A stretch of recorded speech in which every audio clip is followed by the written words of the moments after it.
Hello everybody, welcome back Fallen Angels. Welcome back. This was going to be a Bozo Chronicle. I might tell that story after to give you two videos because I think you guys would enjoy the Bozo Chronicle, but right now I'm coming to you guys for what you've been doing, you know, especially you Mr. Provolone, just for support and motivation to continue to do positive stuff. Now I got some papers. I know you're not seeing me. I'm just getting paperwork and stuff like that. You know, the receipts. First of all, let me start off by saying Natasha told me correctly. She was saying she didn't go against me. Listen to my parents and don't talk about my personal stuff on my YouTube channel no more. Why? Not because the court said that. Courts will never say that because it's not against the law. And I'm not bad-mouthing anybody or saying derogatory statements towards anybody. That's a lie where they might lose their jobs, or, you know, like everything I say is true. I got receipts for everything, and it doesn't matter. We can all take lie detector tests about it, you know, so I'm not lying. That's one thing you guys always give me one-ups for, because I talk about when I get my ass kicked, when I can't even get right in front of a girl, I get the baby dick and I get laughed at, you know, stuff like that, you know. I talk about stuff like that. I talk about drugs I used to use and stuff like that where people would never admit it. You know, I keep it real. But my parents stated that stop putting your personal stuff on your YouTube channel. We do not like it. I wasn't going to at first until I got more information, more paperwork. That's got me right here. So, you know, I think I'm gonna do the opposite. I'm gonna continue to do what I'm doing, but I'm gonna keep doing it where I don't call anybody out of their name and I don't tell anything that's not an absolute truth. You know, not because I'm scared of a consequence, because there won't be no consequence, because they all got social media. One of them that's watching the Guardian, my sister, her man, I'll show you some of the pictures, maybe here, you know, those pictures, those are just Instagram, and he's in his 50s, and not one of them looks like my sister. And put it this way, if you're talking about cheating, I invented cheating. There was no such thing. People just liked other people when they were with people and just messed with them. I could be with a girl 24/7 and still cheat on them. And they would never know. Of course, I would never do it to the love of my life. I gave up. I told her every bad thing I've done other than my YouTube channel. I told her all my tricks of my trade and all the things I used to do, so she knows how to spot any bad actions that I might do, or just she can see herself in other people, you know. Of course, my mother used to badmouth me while I'm standing right there to her. All the bad things I've done when I was younger and stuff like that. I used to cheat on girls. I used to get in all these fights. I used to rob houses. I used to do drugs. You know, my brain was infected by devils. You know, that's why I got all these devils on my hand. You know, but little does she know, I got a YouTube channel where I already do that. And, you know, you're trying to stop her from loving your son? Like, yeah, thanks a lot. You know, like, what if I would have done that, gotten dad's head about you, mom, or gotten mom's head about that, you know, or sister and, you know, her man, you know. That's not the right thing to do. You're getting involved in other people's relationships by bad-mouthing them when they're standing right there. A lot of her stuff is cuckoo. A lot of it's just over-exaggerated too. You know, that's why I go gaps without telling stories, because I don't remember some Bozo Chronicles, because of brain damage, because I won't lie or embellish. I only tell the truth.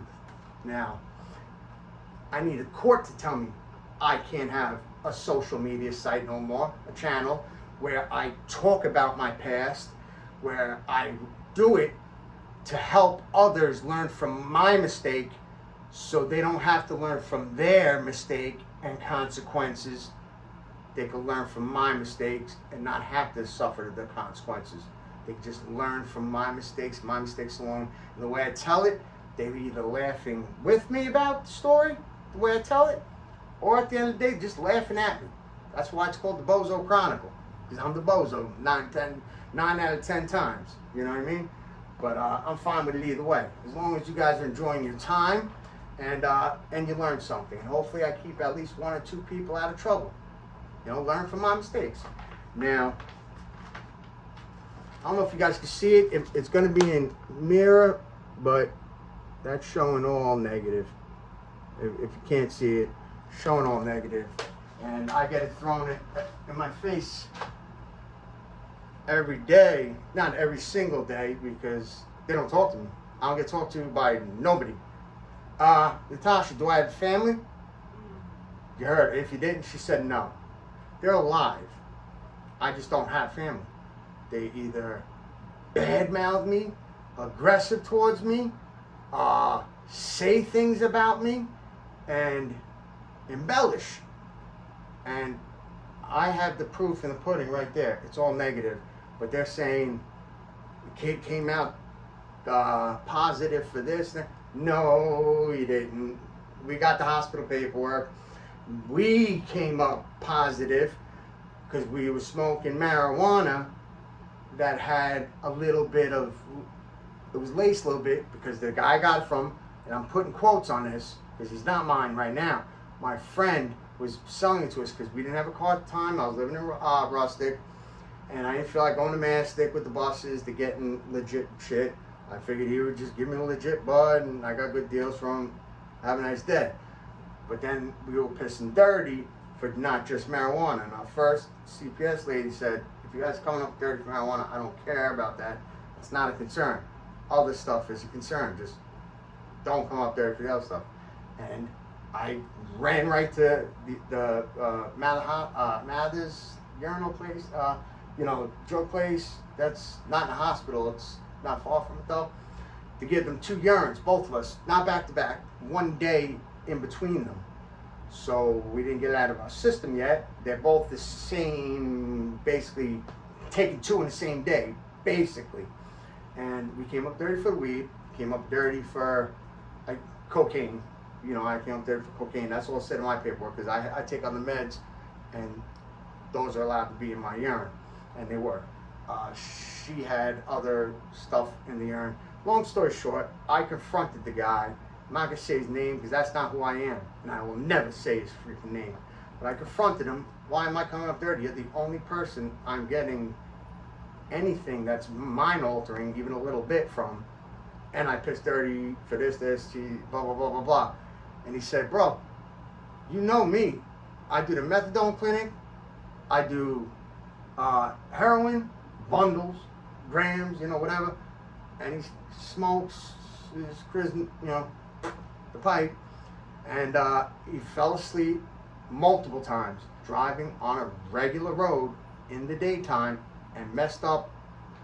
I won't even say so you can't find out who it is. Messed up a family member's vehicle that he had full access to, and probably got that guy, or could have gotten that guy into a lot of trouble if anybody got seriously hurt. Luckily nobody did. But so he started spiking his weed with whatever was it that was, just to keep him awake, because he didn't want to stop doing all these other things.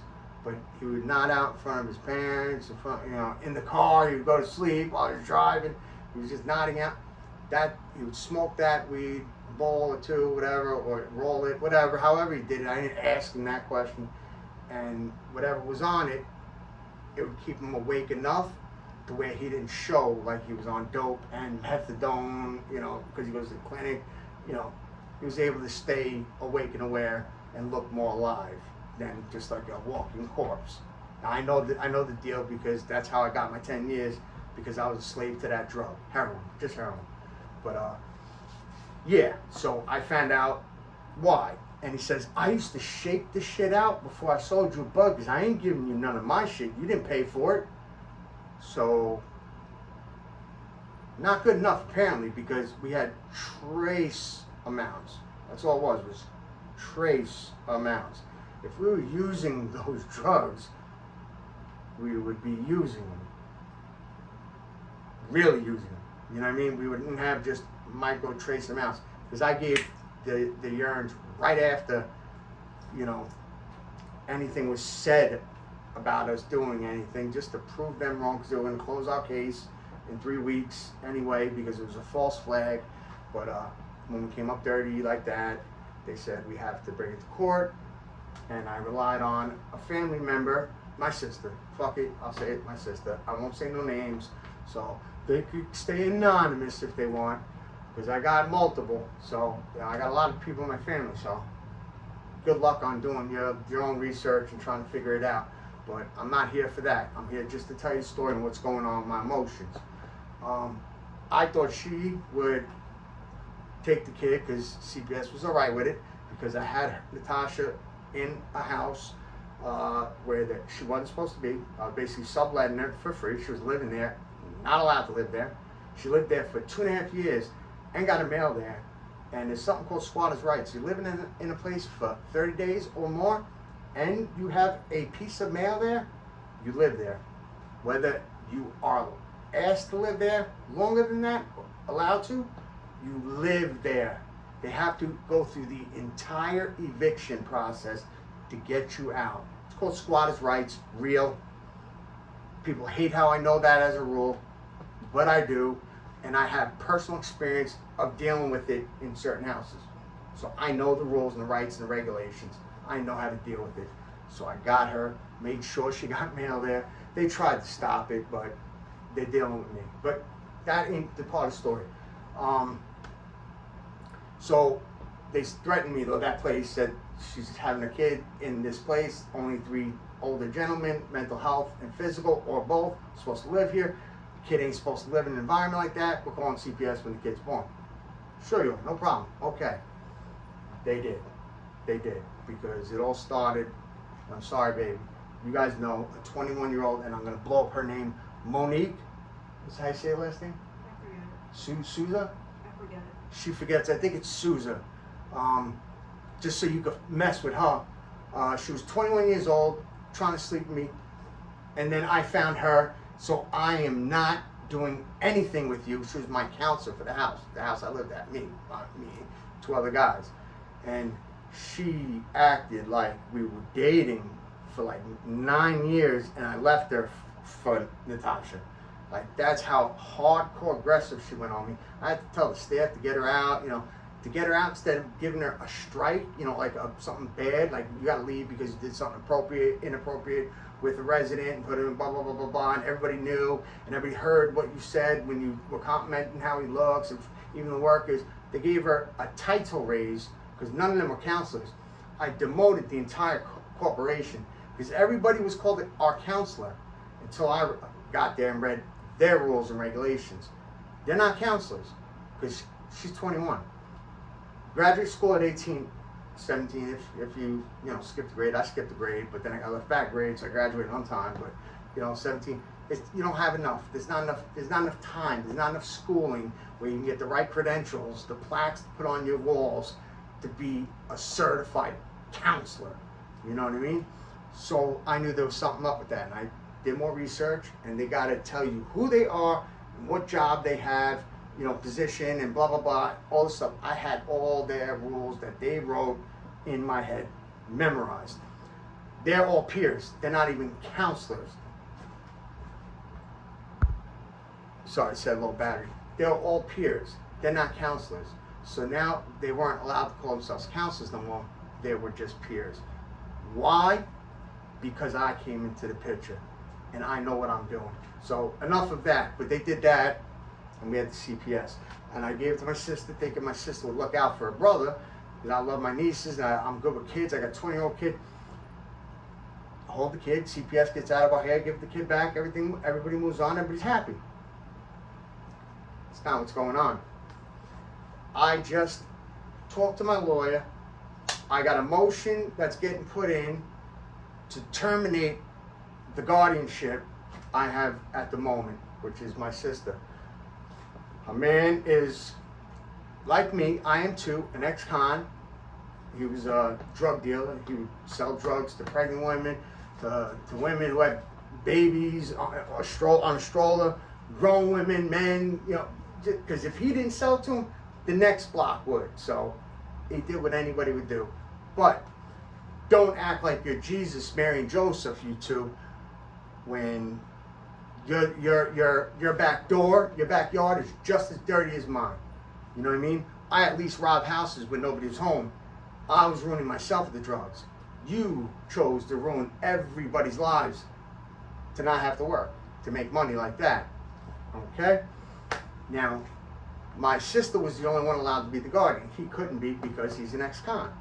Now, he never worked. He uses my sister's car, where she had to get 2 Ford Explorers from my aunt, you know what I mean? Because she needed a vehicle. She's the only one working. He wanted his name on the mortgage. My sister said no. Not married. I don't know whose choice that was. I'm getting married. We're getting our license, our IDs probably in 2 days or something like that, and then we're going to town hall. We were just waiting on that. We're almost for a year, and things were rough. You guys know that. But he did it right. I explained to her how I would do it. If I had a snow bunny, or in this case, truck bunny, that would pay for everything and take care of everything. My sister's paying the mortgage, paying the car that he's been using since day one, offered it to one of his daughters for free when I had offered to buy it for cash, so I had a car. That's crazy in itself. But yeah, he has never worked. And what he does is make kids with, he's got other children, which are all beautiful, wonderful, and the women who had them are all wonderful. Not saying one bad thing about them, and it's not because I'm holding back, because there is nothing bad to say. They're all wonderful people. I'm just talking about what I got going on right now, my problems. All right, now, the 2 nieces, I love them to death. They're not letting me see them, but I love them to death, and you know, when they get older, they'll know, you know, I'm still here. John, silly Uncle John's still here.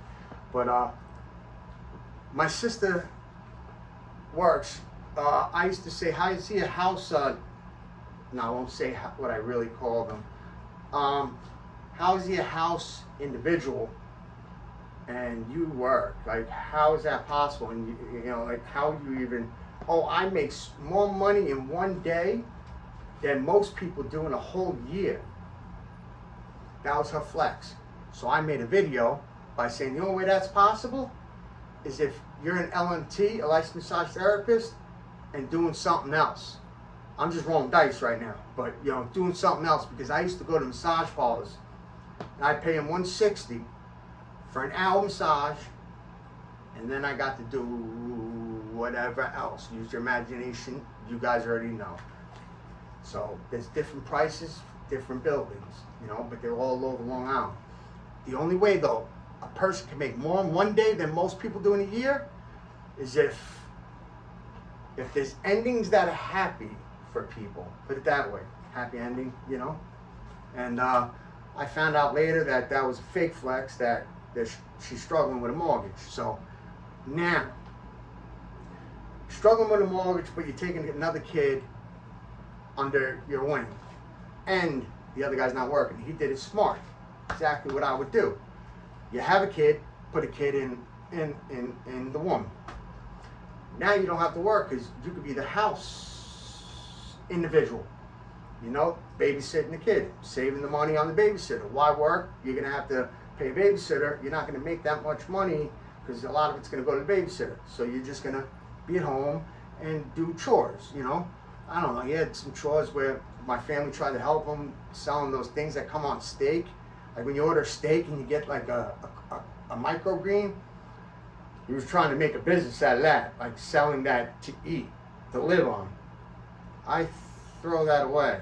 I don't know, you know, that's a hobby to me, but my sister has to pay for all of it, all the equipment, all the water bills, because it was ran through hydroponic, and I don't know what he's doing with that at this point, but he was an MMA fighter before, Brazilian Jiu-Jitsu. You know, right now he's in his 50s, so, you know, out of his prime, definitely, a while back. But his record is 5 wins, 9 losses. Trained killer, trained warrior. My record with no training is 95 wins, 5 non-wins. Not calling losses. The only way you get a loss is if they get you in the heart or in the head, where you start getting scared of them and you act funny, blah, blah, blah. You just might not have won. And I usually got snuck when I wasn't looking, stump stuff, and I still kept fighting. So, like, I really didn't lose, but I'll just take the non-win because I didn't do what I normally do, and that's not people out. You know what I mean? Yeah, if I'm just in one sentence, like, boom! I'll just crack you, and I know the button. I know the button. And then you don't just hit once and then say something like you're a tough guy. You keep doing it until they're on the floor, and then you keep doing it, and they have to block their face because it hurts. I don't feel pain during a fight. My adrenaline or my whatever saves me from feeling anything. I will punch in the throat. I win. I need to leave them to in the frame, body frame, where I could turn my back on them and walk away without fear. They're not getting up.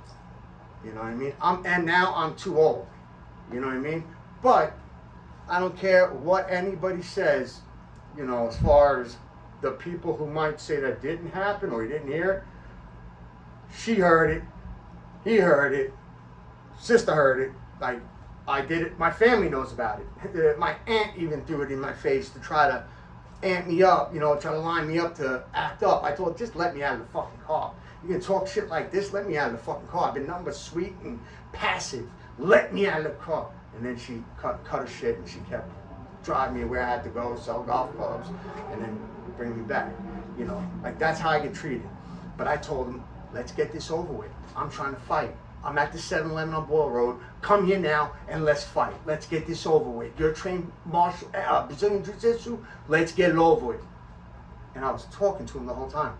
But he happened to not hear that part where I screamed the loudest at that part. So you can take whoever's side as far as understanding what really happened. I usually, if I had my own place now, I had like around the pool some lawn chairs, I'd fold them up and put them away for the fall, winter. That's kind of what he did. Folded. He folded. Like, I went all in. He folded. He didn't want nothing to do with it. Maybe he didn't want to do nothing with it because of my sister might have said he ain't worth it, you'll hurt him. But that's my aunt said, that he would have left me in a bloody little pulp. That's also what I told him when he was helping me move my storage stuff. Out of respect, you gotta stroke people sometimes. Let them feel good about themselves and take a hit for your pride. But I don't have a pride issue. That's the thing. She knows. I hung out with a guy, a gay guy, hugging the shit out of him in front of people. I don't give a fuck what people think. I know what I am. I'm all man and I love women. This woman. I wear pink like a motherfucker. If you see my shoes now, I got the Air Force Ones, pink lace, like real men can wear pink. You know what I mean? Like, I don't have a pride issue. That's why I can get my ass kicked and still get up and still chill. I'm still chilling. If we're drinking, I'm drinking, still chilling.